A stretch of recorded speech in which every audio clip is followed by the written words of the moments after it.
जय हिंद दोस्तों। Welcome to my YouTube channel. आज की क्लास में हम लोग क्लास 12th यूपी बोर्ड 2026 के लिए फिजिक्स के कुछ इम्पोर्टेंट क्वेश्चन लेके आए हैं। ठीक है, अपने चैनल पर जिसका नाम है गौतम क्लासेस केमिस्ट्री फिजिक्स @ तो हम लोग स्टार्ट करते हैं ये क्वेश्चंस को जो 2026 में पूछे जाने की पूरी संभावनाएं हैं।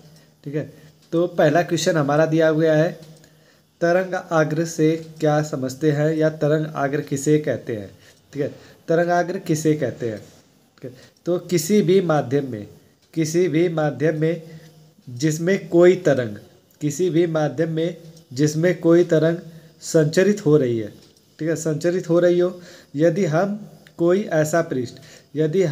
ऐसा पृष्ठ खींचे, ठीक है, जिसमें स्थित कण कंपन के समान कला में हो, जिसमें स्थित कण कंपन के समान कला में हो, ऐसे पृष्ठ को तरंगाग्र कहते हैं। यानी कि किसी भी पृष्ठ में किसी भी माध्यम में जिसमें कोई तरंग क्या हो रही हो, संचरित हो रही हो, यदि हम कोई ऐसा पृष्ठ खींचे जिसमें स्थित कण कंपन की समान कला में हो, तो ऐसे पृष्ठ को हम लोग क्या कहते हैं, तरंगाग्र कहते हैं। ठीक है, अगला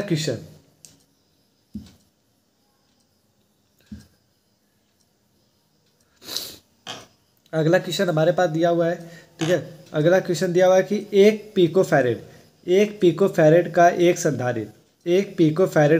संधारित्र 50 वोल्ट की बैटरी से जुड़ा हुआ है।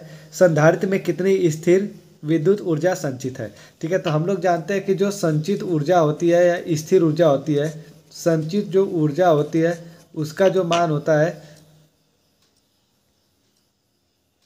ठीक है, उसका जो मान होता है वो होता है U बराबर हाफ सी भी स्क्वायर। तो U बराबर, ठीक है, यहाँ पर क्या क्या दिया गया है, तो इसमें जो दिया गया है वो क्या क्या दिया गया है, मतलब कि C दिया गया है 10 पिको फैरेड। इसको हम लोग कितना लिख सकते हैं, 10 इंटू में 10 के पावर माइनस में 2 12, या तो इसको ये 12 माइनस में, इसके ऊपर एक प्लस में होगा, तो इसे हम लोग लिख सकते हैं 10 के पावर -11। ठीक है, तो अब देखते हैं, तो U बराबर क्या होता है 1/2। C की वैल्यू कितनी मिल गई, 10 के पावर -11 इंटू में V की वैल्यू कितना दिया, 50 वोल्ट। ठीक है, यानी कि हो जाएगा 50 का स्क्वायर, यानी 50 इंटू में 50। ठीक है, तो ये हो जाएगा U बराबर, ये हो जाएगा 25/2 गुणे में 10 के पावर 2 इंटू में 10 के पावर -11।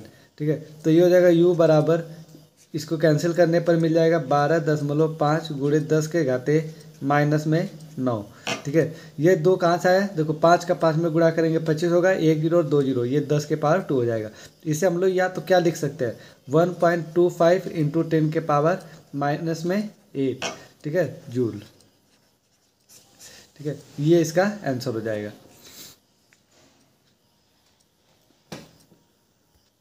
अगला क्वेश्चन, ठीक है, अगला क्वेश्चन हमारा दिया हुआ है कि एक 10 माइक्रोफैरेड के संधारित्र का विभवांतर 100 वोल्ट से 200 वोल्ट कर देने पर उसकी ऊर्जा में परिवर्तन ज्ञात कीजिए। ठीक है, तो उसकी ऊर्जा में क्या परिवर्तन होगा। ठीक है, तो यहाँ पर क्या दिया होगा, सी यानी संधारित्र दिया है। संधारित्र कितना दिया है, ठीक है, ये 10 माइक्रोफैरेड, या इसे हम लोग क्या लिख सकते हैं, इसे लिख सकते हैं 10 इंटू में 10 के पावर -6। उसके बाद भी की वैल्यू कितना दिया, 2। देखो पहले V1 दिया था कितना, 100 वोल्ट से बढ़ाकर कितना कर दिया गया, V2 की वैल्यू कर दिया गया 200 वोल्ट कर दिया गया। तो हमको क्या करना है, ऊर्जा में परिवर्तन, डेल्टा U बराबर क्या होता है 1/2। ठीक है, C यहाँ से हो जाएगा V2 स्क्वायर माइनस में V1 का स्क्वायर। ठीक है, तो डेल्टा U बराबर कितना मिल जाएगा, ये हो जाएगा 1/2। C की वैल्यू हो गई 10 इंटू में 10 के पावर -6, 10 इंटू 10 के पावर -6। ठीक है, ब्रैकेट में ये कितना हो जाएगा 200 का स्क्वायर माइनस में 100 का स्क्वायर। ठीक है, तो ये हो जाएगा डेल्टा U बराबर 1/2 इंटू में ये हो जाएगा 10 के पावर -5 ये हो जाएगा 2 का स्क्वायर करेंगे तो 4, ये 4 0 माइनस में ये 1 का स्क्वायर 1 और इसके साथ 4 0। ठीक है, तो यहाँ से हमें क्या मिल जाएगा, यहाँ से मिल जाएगा डेल्टा u बराबर 1/2 इंटू 10 के पावर -5। ठीक है, यहाँ से 30,000, तो ये हो जाएगा डेल्टा u बराबर, ठीक है, ये इससे कटेगा 1, ठीक है, 15,000, ठीक है, गुणे में 10 के पावर -5। ठीक है, तो यहाँ से डेल्टा u बराबर, देखो ये 15 है, गुणे में ये 3 0 और ये 5, तो कितना हो जाएगा 10 के पावर -2 हो जाएगा। ठीक है, तो डेल्टा u बराबर कितना हो जाएगा, ये 15/100 यानी कि 0.15 जूल। ठीक है, ये इसका आंसर हो गया। अगला क्वेश्चन हमारा दिया गया है कि बंधन ऊर्जा से आप क्या समझते हैं, या बंधन ऊर्जा से क्या तात्पर्य है। ठीक है, तो बंधन ऊर्जा से क्या तात्पर्य है, ये क्वेश्चन 2016, 17, 18, 20, 22, 23, 24 और 25 में पूछा गया है। ठीक है, तो बंधन ऊर्जा क्या होता है। ठीक है, तो बंधन ऊर्जा क्या होता है, कि किसी भी नाभिक की जो बंधन ऊर्जा, किसी नाभिक की बंधन ऊर्जा वह न्यूनतम ऊर्जा है जो नाभिक के न्यूक्लियनों को अनंत दूरी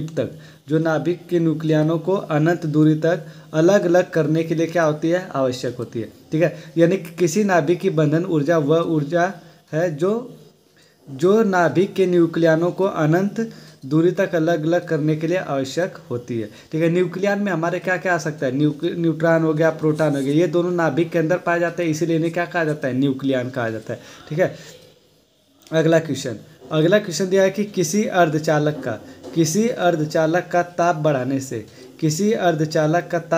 से उसकी वैद्युत चालकता क्यों बढ़ जाती है। ठीक है, किसी अर्धचालक का ताप बढ़ाने से उसकी वैद्युत चालकता क्यों बढ़ जाती है, तो ताप, इसका आंसर हो जाएगा ताप बढ़ाने पर सहसंयोजक आबंध। ठीक है, ताप बढ़ाने पर जो सहसंयोजक यानी कोवैलेंट बॉन्ड होते हैं वो क्या हो जाता है, टूट जाता है ना। टूट जाने के कारण अर्धचालक के मुक्त इलेक्ट्रॉन होते हैं की संख्या क्या हो जाती है, बढ़ जाती है। मुक्त इलेक्ट्रॉनों की संख्या बढ़ जाती है, जिससे अर्धचालक की चालकता बढ़ जाती है, अर्थात उसका प्रतिरोध कम हो जाता है। ठीक है, तो यानी मुक्त इलेक्ट्रॉन की संख्या बढ़ जाने के कारण उसकी चालकता बढ़ जाती है, अर्थात उसका प्रतिरोध कम हो जाता है। ठीक है, अगला क्वेश्चन दिया है कि ट्रांसफार्मर का सिद्धांत क्या होता है। ये भी बहुत इंपॉर्टेंट क्वेश्चन है, ट्रांसफार्मर का सिद्धांत क्या होता है, ये है इंपॉर्टेंट क्वेश्चन।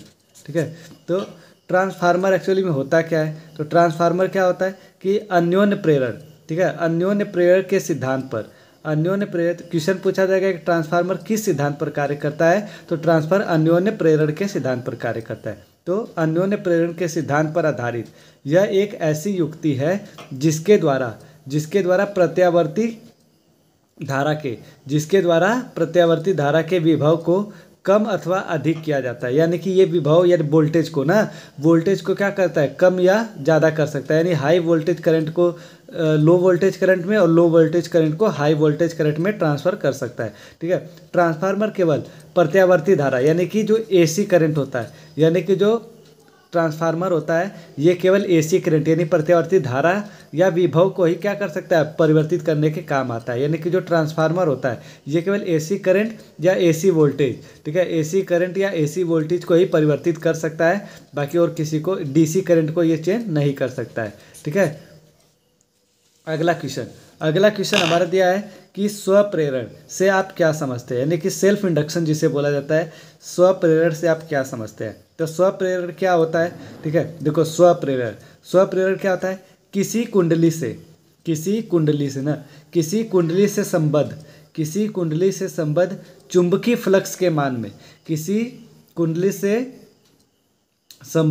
चुंबकीय फ्लक्स के मान में परिवर्तन होने पर उसी कुंडली में प्रेरित वैद्युत वाहक बल यानी इलेक्ट्रोमोटिव फोर्स, ठीक है, वैद्युत वाहक बल तथा प्रेरित धारा उत्पन्न करने की जो घटना होती है उस घटना को हम लोग क्या कहते हैं, स्वप्रेरण कहते हैं। यानी कि किसी कुंडली से संबद्ध चुंबकीय फ्लक्स के मान में परिवर्तन होने पर उसी कुंडली में प्रेरित वैद्युत वाहक बल तथा प्रेरित धारा उत्पन्न करने की जो घटना को क्या कहा जाता है, स्वप्रेरण या तो सेल्फ इंडक्शन कहा जाता है। ठीक है। तो आज की क्लास में बस इतना ही, मिलते हैं अगली क्लास में। जब तक के लिए जय हिंद, बेस्ट ऑफ लक। ठीक है, इसी तरह चैनल को सब्सक्राइब, शेयर और लाइक करते रहिए। Thank you so much for watching Gautam classes.